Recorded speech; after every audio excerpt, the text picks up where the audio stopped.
Hello बच्चों, welcome to Aman academy channel. और आज हम देखने वाले हैं क्लास 10th का chapter 4 carbon and its compound. तो जैसा कि हम देखेंगे क्या chapter 4 carbon and its compounds.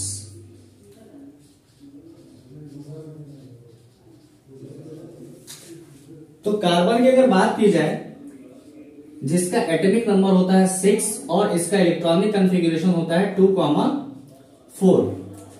अगर हम किसी का इलेक्ट्रॉनिक कॉन्फ़िगरेशन कर सकते हैं तो हम एलिमेंट की लोकेशन भी बता सकते हैं। पीरियोडिक टेबल में कार्बन कहां पर पाया जाता है ये भी हम बता सकते हैं। ये कैसे पता करते हैं हम? सबसे पहले जो आउटर मोस्ट सेल में नंबर ऑफ इलेक्ट्रॉन है इनको हम बोलते हैं वैलेंस इलेक्ट्रॉन। क्या बोलते हैं? Valence electron. और इसके बाद में हमें देखना होता है कि जितने भी वैलेंस इलेक्ट्रॉन है, अगर इसमें हम 10 प्लस कर दें, valence electron plus 10 gives out its group number. इसका मतलब कार्बन का अगर ग्रुप नंबर हमें निकालना है तो हमारे पास valence electron 4 and plus 10, this will be equal to 14 and 14 is the group number where carbon is present in the periodic table. Understood everyone? Take its screenshot.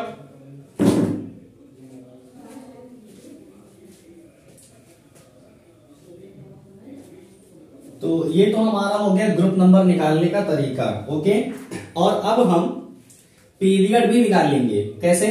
कि कार्बन एलिमेंट के कौन से पीरियड में अवेलेबल है।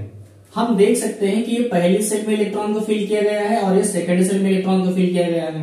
यानी total number of shell, first and second, total number of shell कितने हैं? 2। So period number will be equal to the shell number and period will also 2। Okay, because there is 2 shells, so it is present in second period. तो इस तरीके से हम अगर देखें तो carbon period number second and group number 14 में present है। ठीक है, अब हमने इसकी लोकेशन की बात कर ली। अब एक जवाब आपके पास होना चाहिए कि आखिर 118 एलिमेंट हैं, हम सिर्फ कार्बन को ही स्पेशल अलग क्यों पढ़ते हैं? हम सोडियम एलिमेंट का नाम क्यों नहीं पढ़ते? उसका पूरा चैप्टर क्यों नहीं आया? और मैग्नीशियम है हमारे पास, मैग्नीशियम का पूरा चैप्टर क्यों नहीं आया? ये कार्बन में ऐसी कौन सी खास बात है जो हमें इसको स्पेशली अलग पढ़ना पड़ता है, पूरा चैप्टर अलग पढ़ना पड़ता है?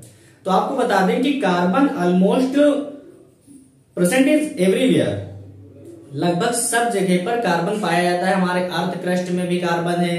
अर्थ क्रस्ट में कितना कार्बन है? 0.02%। कितना है? 0.02% है अर्थ क्रस्ट में। और इसके बाद अगर बात करें हम, हमारे एटमॉस्फेयर में भी पाया जाता है। एटमॉस्फेयर में कितना है? एटमॉस्फेयर में है हमारे पास 0.03%। ये आपको बहुत अच्छे से ध्यान रखना है। और इसके अलावा जितने भी फ्यूल्स हैं, जितने भी पेट्रोलियम्स हैं, प्लास्टिक है, प्लास्टिक जैसे कि पीवीसी, पॉलीविनाइल क्लोराइड प्लास्टिक है, क्लॉथ्स हैं जो हम कपड़े पहनते हैं, इसमें पेपर है जिस पर हम लिखते हैं कोई भी चीज, इन सब चीजों में कार्बन पाया जाता है ना? तो हम ये कह सकते हैं कि कार्बन लगभग सब जगह पर प्रेजेंट होता है। और इसीलिए इसकी क्या ऐसी कौन सी खास बात है जिसकी वजह से सारी जगहों पर प्रेजेंट होता है, इसको हम स्टडी करेंगे। ओके, तो अब हम बात करेंगे कि कार्बन जो होता है किस टाइप का बॉन्ड बनाता है। तो आप समझ लीजिए कि कार्बन जो है वो सिर्फ और सिर्फ कोवैलेंट बॉन्ड बनाता है। किस टाइप का? Covalent bond. कोवैलेंट बॉन्ड आखिर क्या है? देखो, बॉन्ड अगर देखा जाए अकॉर्डिंग टू क्लास 10 तो 2 टाइप के बॉन्ड होते हैं। फर्स्ट है आपका covalent bond, covalent bond, and the second is ionic bond. Ionic bond, what is the difference between them? Covalent bond, it is formed by sharing of electron.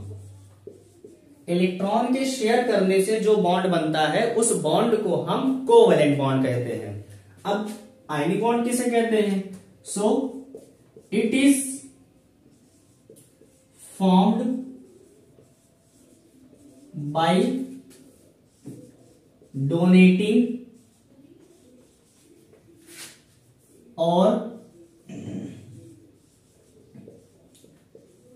Gaining of electron. Electron के लेने या देने से जो bond बनता है उस bond को बोलते हैं आयनिक बॉन्ड, और इलेक्ट्रॉन के साझा करने से जो बॉन्ड बनता है उसको बोलते हैं कोवैलेंट बॉन्ड। चलिए आइए एक एग्जांपल से समझते हैं इसको। Suppose you have carbon dioxide gas. अब देखो इसमें होता क्या है, इसमें बॉन्डिंग किस तरीके से है। Carbon is central atom, so you will write it is centre, and oxygen her oxygen के आउटर मोस्ट सेल में 6 इलेक्ट्रॉन होते हैं।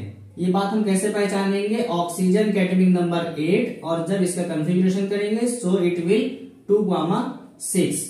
वैलेंस इलेक्ट्रॉन 6 है, इसलिए दोनों ऑक्सीजन के हम 6 इलेक्ट्रॉन को रिप्रेजेंट करेंगे, दैट इज 1 2 3 4 5 6।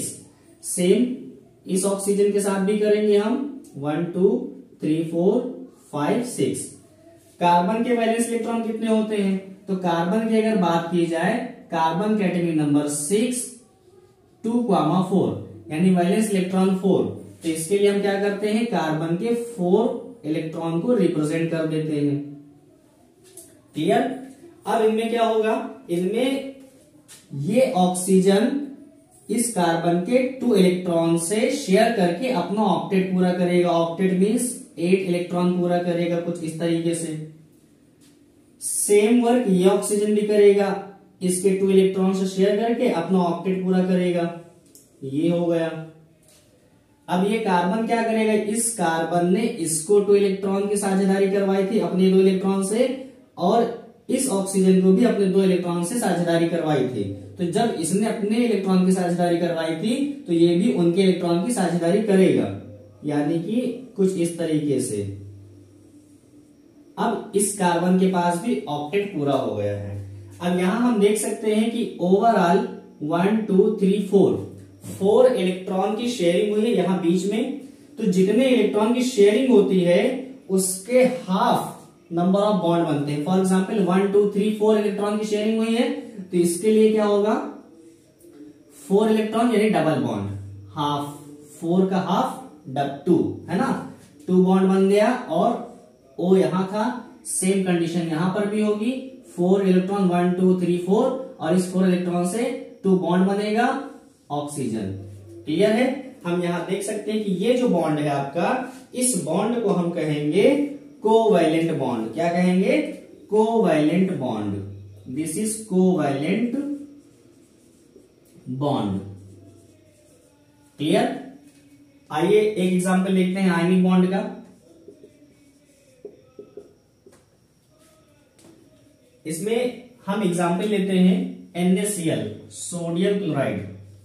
इसमें एक खास चीज आप देखोगे कि अगर एक मेटल है तो दूसरा नॉन मेटल होगा आयनिक कंपाउंड में। तो ऐसे केस में क्या होता है, ये हमारे पास सोडियम जिसका एटॉमिक नंबर होता है 11, so you will write 11 and it's configuration is 2, 8, 1, 2 8 10 और 1 11। ओके।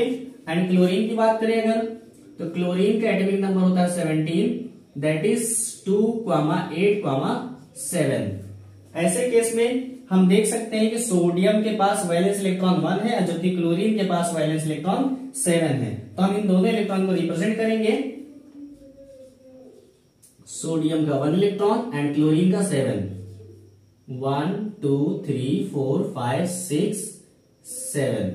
अब क्या होता है, ये सोडियम अपना 1 इलेक्ट्रॉन डोनेट कर देता है इस क्लोरीन को, और जब ये डोनेट करता है तो एक बॉन्ड बना लेता है, that is Na bond Cl। और अब हम देख सकते हैं कि ये बॉन्ड जो बना है ये इलेक्ट्रॉन के डोनेट होने से बना है। तो ऐसे बॉन्ड को हम बोलते हैं आयनिक बॉन्ड। क्या बोलते हैं? Ionic bond. क्लियर?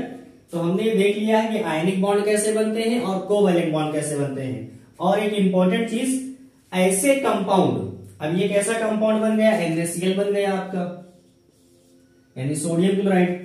ये कैसा कंपाउंड बन गया? CO2 बन गया आपका, कार्बन डाइऑक्साइड। CO2 में कोवैलेंट बॉन्ड प्रेजेंट है और सोडियम क्लोराइड में आयनिक बॉन्ड प्रेजेंट है।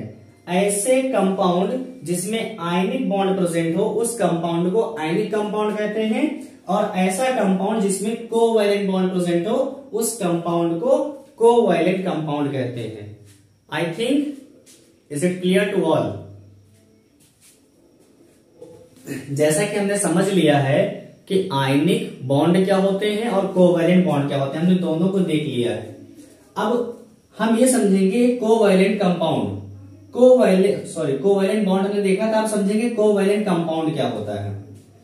तो ऐसे compound, the compounds having covalent bond, ऐसे कंपाउंड जिनमें कोवैलेंट बॉन्ड प्रेजेंट हो उस कंपाउंड को हम कोवैलेंट कंपाउंड कहते हैं। और ionic compound, the compounds having ionic bond, ऐसे कंपाउंड जिसमें आयनिक बॉन्ड प्रेजेंट हो, जैसे कि हमने ये वाला दिखाया था आपको, आयनिक बॉन्ड प्रेजेंट हो, that is called ionic compound.